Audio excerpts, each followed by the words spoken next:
¿Quién me dice? ¿De qué trata la ética? Alcen la mano.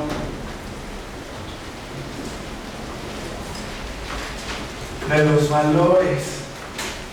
Dijimos que los valores cambian o permanecen. Por ejemplo, pongan atención. Por ejemplo,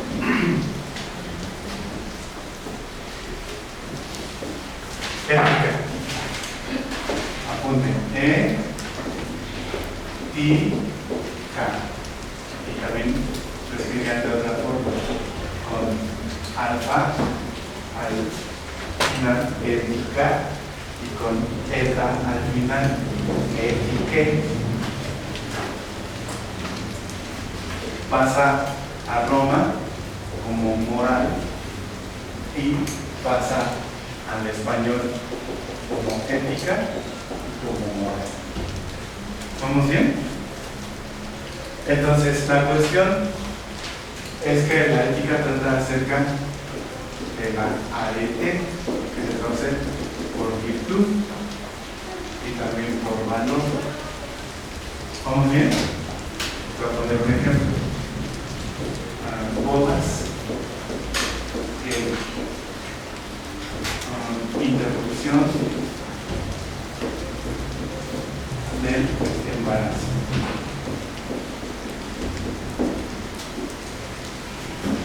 Consumo de cannabis con fines recreativos. O sea, rápido. En el pasado estaban prohibidas las bodas entre personas del mismo sexo. Quiere decir que estaba mal. Moralmente estaba mal. Quedó claro, por mucho tiempo estaba mal. Las personas que eran homosexuales, gay, homosexuales, lesbianas, tenían que llevar sus relaciones de manera clandestina, a escondidas. Pero claro, eso ya cambió. Actualmente en México están permitidas las bodas entre personas del mismo sexo. Pero claro.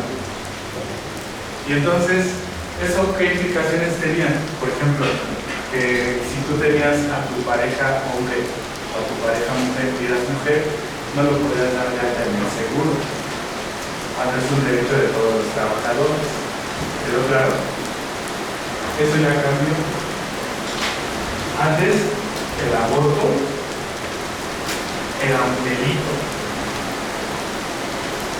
Actualmente ya es legal. Pero claro, antes los marihuanos también tenían que hacerlo escondidas. Si lo hacían en la calle, bueno, todavía si lo hacían en la calle, es una falta.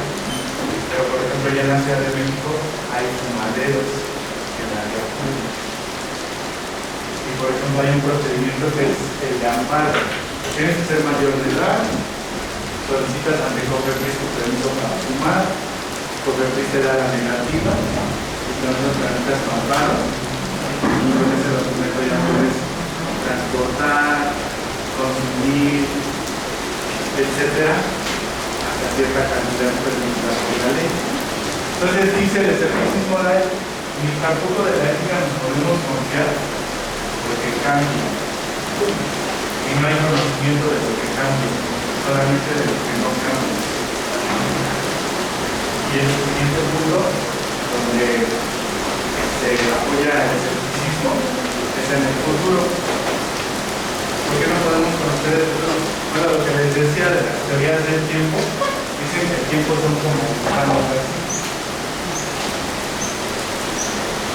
Y que la manera, por ejemplo, de saltar hacia adelante es en los espacios que tengan menos distancia. Esos serían los saltos cuánticos, ya para adelante o ya para atrás. Pero todavía no está comprobado.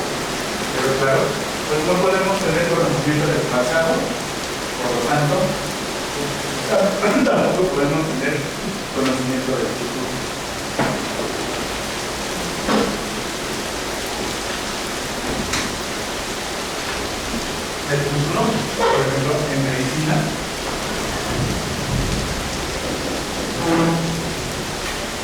sea, hay un tipo de conocimiento del futuro que los médicos le llaman pronóstico. Llega un enfermo, lo reviso y genero un diagnóstico. ¿Qué es el diagnóstico médico? ¿Qué es el diagnóstico médico para una? Sí, exactamente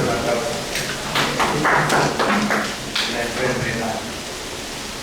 Tiene SIDA, tiene COVID. ¿Quedó claro? Ahora es muy sencillo, pongan atención. Muy sencillo. Dicen los médicos que solamente tenemos ante un diagnóstico un solo pronóstico.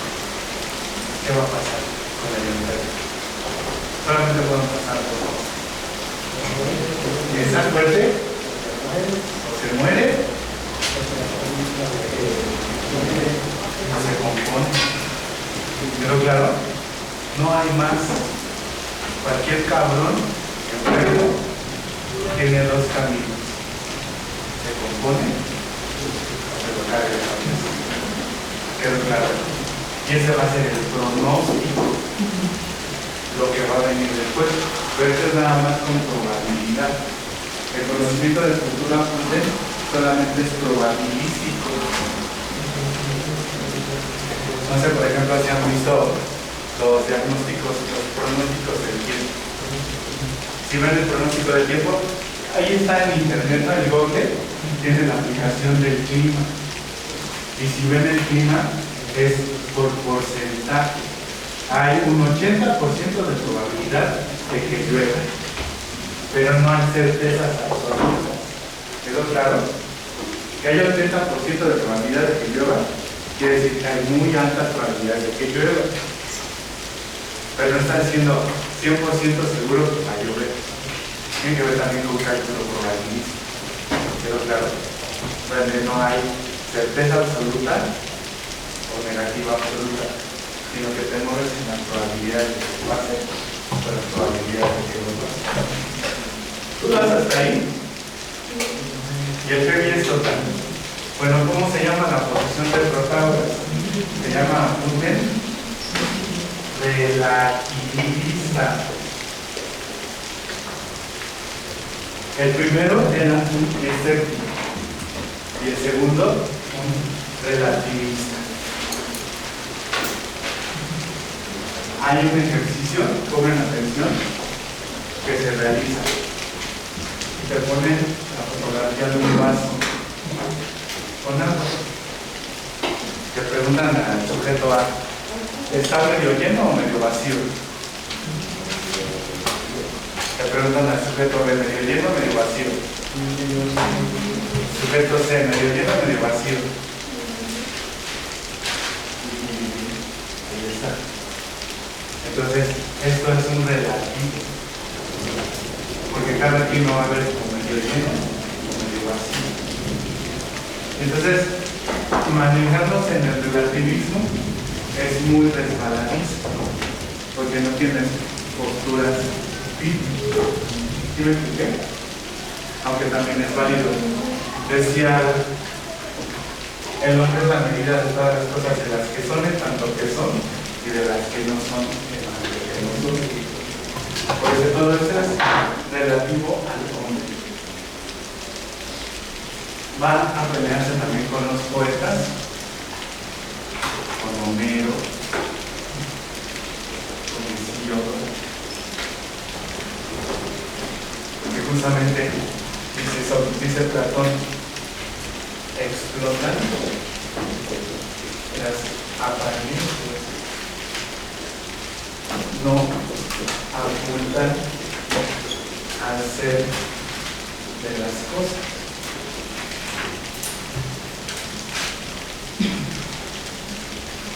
Y bueno, finalmente por esa razón lo acusan justamente. Sofista también quiere decir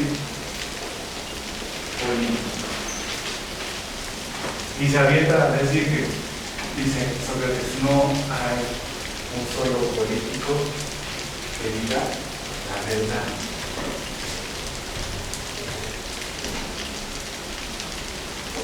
Acto seguido, te van encima. ¿Quedó claro? Y que un griego fuera en contra de los más grandes poetas que había dado el pueblo griego, que también era como un sacrilegio.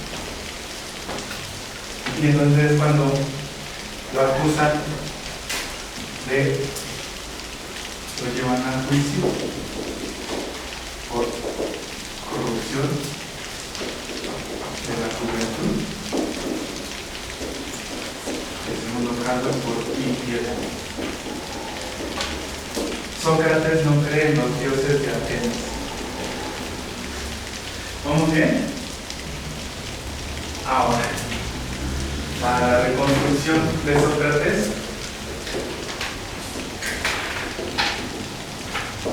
se echa mano de los testimonios. Testimonios. ¿Qué me dice que es un testimonio? Una persona que te apoya, Un testigo, una persona que le constan los hechos, porque los vio, porque los escuchó, porque estuvo ahí, estuvo presente. También hay una teoría que tiene que ver con los testículos, porque para el caso de los juicios en Grecia y en Roma solo podían participar los hombres. Entonces se supone que para testificar, para acusar o para absolver, se tenían que agarrar los testículos. ¿Quedó claro? De ahí viene testimonio, de ahí viene testigo. ¿Quedó claro? Bueno, tenemos el primer testigo, apunte, se llama Genofonte. El segundo testigo es Aristófanes. El segundo testigo es Platón. Y el cuarto testigo es Aristóteles.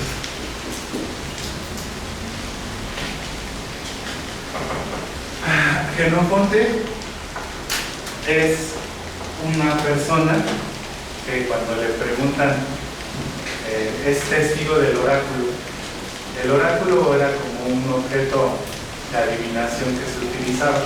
Entonces en alguna ocasión le preguntan al oráculo: ¿quién es el hombre más sabio entre los griegos? El oráculo contesta que es Sócrates. Pero Sócrates decía: sé que no sé. Esto se conoce como docta, docta ignorancia. Decía Sócrates: para que una persona aprenda, tiene que reconocer que no sabe. O dicho de otra forma, ¿puedo aprender lo que ya sé? No, pero Puedes repasarlo, puedes mejorar, pero en sí mismo no tiene sentido saber algo que ya sabes. ¿Quedó claro? Porque pasa la historia, yo solo sé que nada sé, eso es una mamada, eso no es cierto. Dice Sócrates: sé una cosa que no sé, me asumo como ignorante. ¿Quedó claro? Porque del lado contrario, los sofistas, decía Sócrates, afirman que saben. Sofista también quiere decir sabio. Y entonces apunten, los sofistas fueron los primeros maestros de Occidente y tenían también la característica que, pongan atención, solamente le enseñaban a los ricos y dos, solamente enseñaban a cambio de dinero. Y también esa era la bronca que tenían con Sócrates, porque Sócrates los ponía en evidencia.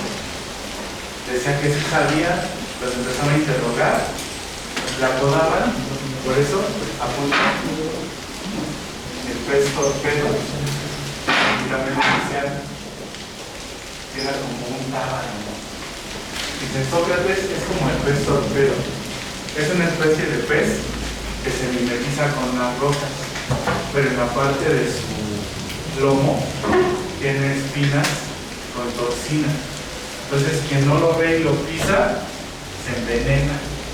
Decían Sócrates es como el pez torpedo, porque si lo pisas se envenena. Y también decían, es como un tábano. El Sócrates es como un pinche tábano, porque se la pasa chingando. ¿Tienen ustedes el sonido con esto de los mosquitos? Y luego el de las moscas, o el de los tábanos. Así pinche Sócrates, nada más se la pasa dándote vueltas, preguntándote cosas, demostrando que en realidad no sabes. También eso es muy molesto. A las personas, por lo regular, no les gusta que las contradigan. Pero si se trata del profe, que te corrija tu alumno, tu alumno. Hay muchos que reaccionan así, quedó claro. Pero eso está mal, porque el hecho de que estés aquí no quiere decir que ya lo sabes todo. Sabes un poco más, llevas años, quedó claro. Del otro lado, a lo mejor son temas que se ven por primera vez. ¿Sí me expliqué? ¿Dudas? Bueno, entonces, el Menofonte lo echa de cabeza, porque dice, cuando yo consulté al oráculo, me contestó que Sócrates era el más sabio.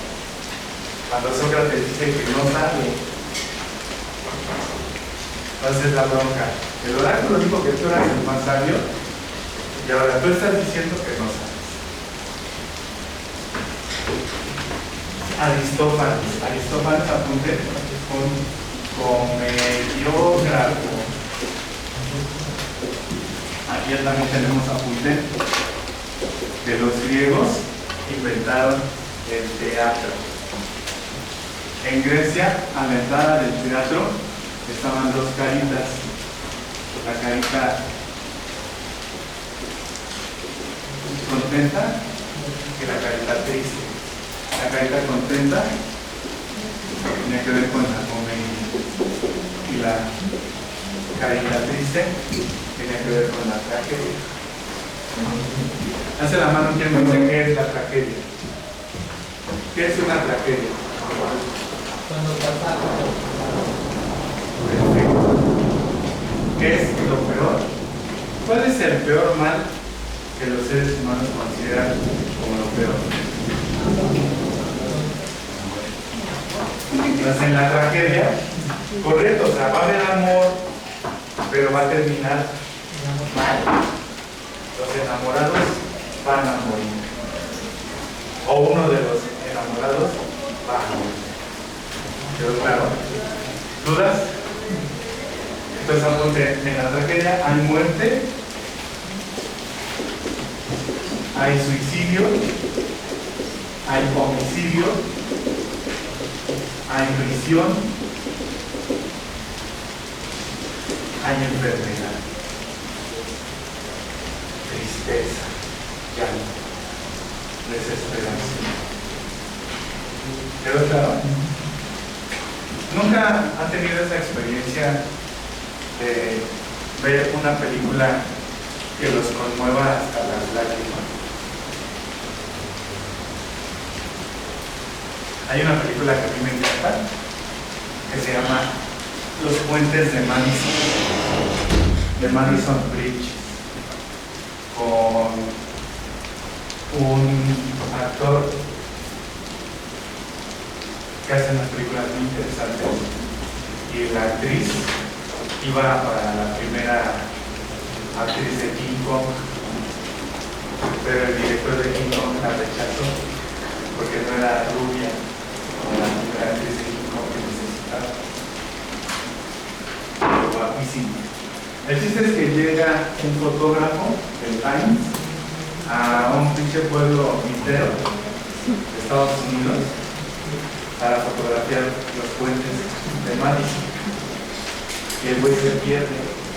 Y Entonces llega así como un rancho, como un pilejo así. Y entonces queda perdido, se baja de la camioneta y empieza como a orientarse. Y durante 4 días la señora se queda sola en una casa porque su esposo es ganadero y van a un concurso de toros cementales a otros pueblos y se llevan sus 2 hijos, que es como un adolescente bien chavo. Entonces se queda la señora 4 días sola. Pero de repente ya lo ve por la ventana, ve un güey que sale y sale, ¿no? ¿Qué se le ofrece? Y pues así son los enamoramientos. Él la ve, ella lo ve, y ahí empieza todo lo otro. Es una historia de amor que solamente dura 4 días. Al 4 días va a regresar el esposo con los hijos y van a tener que decidir. La decisión más cabrona les toca a ella, porque es la que tiene al esposo y tiene a los hijos. De todo eso se enteran los hijos cuando muere la mamá. Llegan a la casa, ya encuentran una caja con todas las cartas del fotógrafo y las revistas que nunca le dejó de mandar. Entonces agarran a los 2 carnales, le dice el hermano, agarra una pinche botellota de whisky y le dice, jálate, no, ¿a dónde vamos? No, tú jálate. Y durante toda la madrugada con una pelota platicando. Y le dice el hermano a la hermana, yo no sé por qué si mi mamá no era feliz con mi papá, ¿por qué no se fue con el fotógrafo? Y encuentran que la señora dice, no era feliz con mi esposo, porque el güey era una persona muy corriente, pero nunca me trató mal, nunca me trató mal. Y en ese pinche pueblo pitero y culero, a mis hijos nunca los iban a dejar en paz. Su mamá de puta los dejó y se fue con otro cabrón. Así es la gente. Así es la gente. Entonces la mamá decide sacrificar su felicidad, su vida y su verdadero amor por sus hijos y por su madre.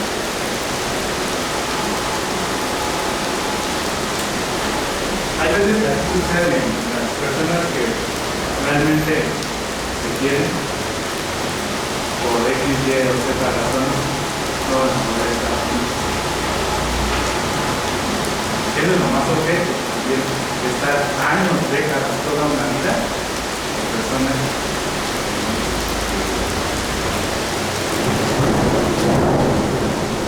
Bueno, entonces en una comedia que se llama Las Nubes, ridiculiza a Sócrates. Dicen que por primera vez esa comedia se utilizaron cuerdas. Entonces el personaje de Sócrates estaba amarrado a unas cuerdas que volaban. Y volaban, pero es que los filósofos no aterrizan. Los filósofos se la pasan en las nubes. Digan ustedes en la chaqueta mental, ¿no? O sea que los filósofos nada más se masajean el sexo, pero no aterrizan. Y a lo mejor si la cierto, por ejemplo, me acuerdo ahí en la facultad de filosofía, todas las compañeras se iban con los ingenieros. Porque los vecinos estaban en otro rollo. Y los ingenieros además de acción. Y decían muchas compañeras, no, es que los ingenieros te pagan todo. Todo te pagan. Desde los vecinos, todos brujas, todos erizos. al revés hasta que les pagaran ellos. Pero no, pues si son los ingenieros que pagan todos pagan. Nada más hay un problema. Al final de la meditación, cuando te empiezan a tocar, entiendes que llegó la hora de paz. Entonces, esa es una. Pero también escribió una tragedia que se llama Lisístrata, Lisístrata. Entonces, bueno, ahí hay dos cuestiones, ¿no? Que la persona que hace comedia también tiene que ser muy inteligente. Yo también he sabido algunas personas, mujeres, que dicen, no, yo no quiero un güey guapo, ni acá mamado, yo quiero uno que me haga reír. ¿Sí me expliqué? Que me la haga pasar bien. Como dicen, uno que resuelve, que tiene opciones, que tiene alternativas, que tiene inteligencia, que te hace reír. ¿Sí me expliqué? Pero cuando Aristófanes se propone hacer una tragedia, escribe Lisístrata, apunten, se pasa la historia como la primera huelga de mujeres de la historia. Digamos nosotros que Aristófanes es feminista. Es el primer feminista de la Grecia clásica. ¿Alguien conoce la tragedia de Lisístrata? La primera huelga de mujeres. Bueno, ahí les va. En la comedia teníamos las siguientes características. Una, que se hablaba con groserías. Y dos, que se hacían comentarios de tipo sexual. ¿Quedó claro? O sea, hasta la fecha, hablar, echar desmadre, echar cotorreo, siempre va en función de salud. ¿Quedó claro? ¿O no? Mira, entonces, Lisístrata, la cuestión es la siguiente. Hay típico guerra. Ya la guerra ha durado muchos años, a tal punto que ya consumió a todos los hombres adultos, a todos los hombres jóvenes, y ahora van por los niños. Y entonces las mujeres hacen una asamblea para detener la guerra. ¿Queda clara esa parte? ¿Y qué arma utilizan? El sexo. Y entonces condicionan a los hombres. Les dicen, si quieren volver a tener relaciones con nosotras, van a tener que reponer las armas. Ya diré llegando.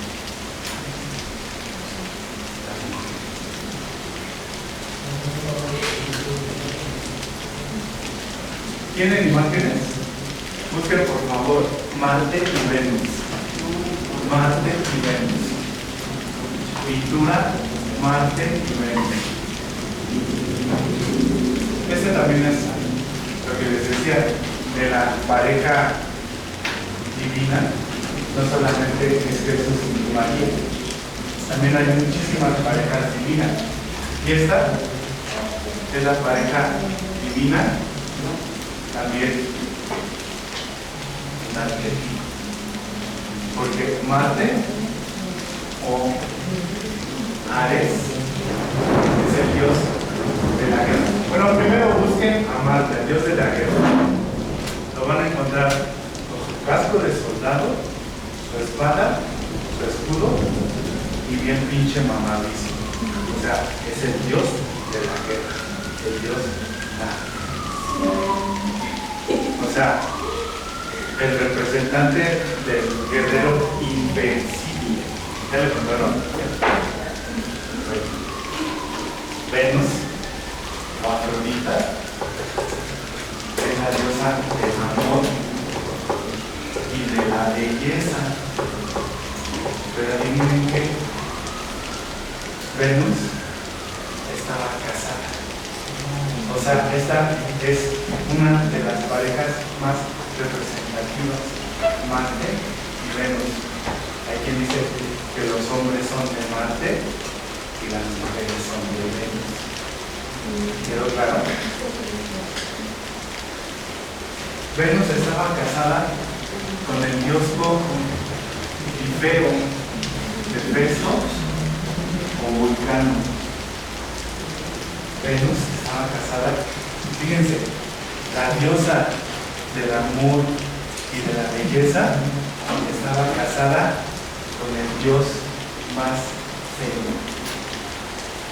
y poco. ¿Por qué? Porque no sé si ustedes conocen la enfermedad que se llama poliomielitis.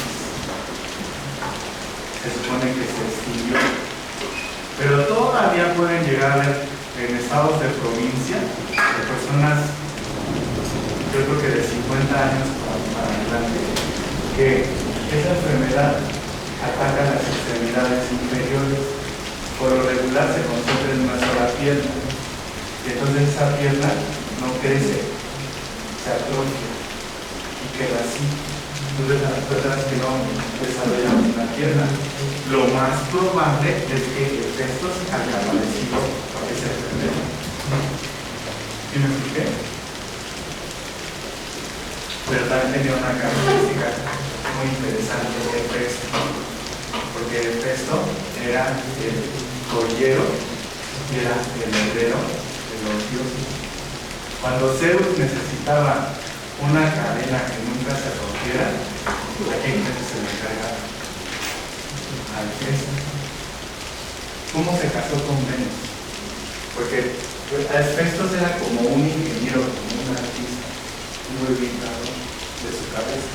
A lo mejor de su cuerpo no, pero de su cabeza sí. Y entonces se casa con la diosa del amor y la belleza. Y como dice Sun Tzu, en el arte de la guerra, en el amor y en la guerra, todo se vale. Entonces, le regala al papá de la diosa una silla preciosa de oro. También por ahí hay quien sugiere que quieres estar bien, mira que había suegro para suegro. O sea, es bien diferente que tus suegros te odien, pinche huevón, borracho, no es para nada, a que los suegros te quieran, ¿no? Entonces, Vulcano le regala al suegro un asiento de oro.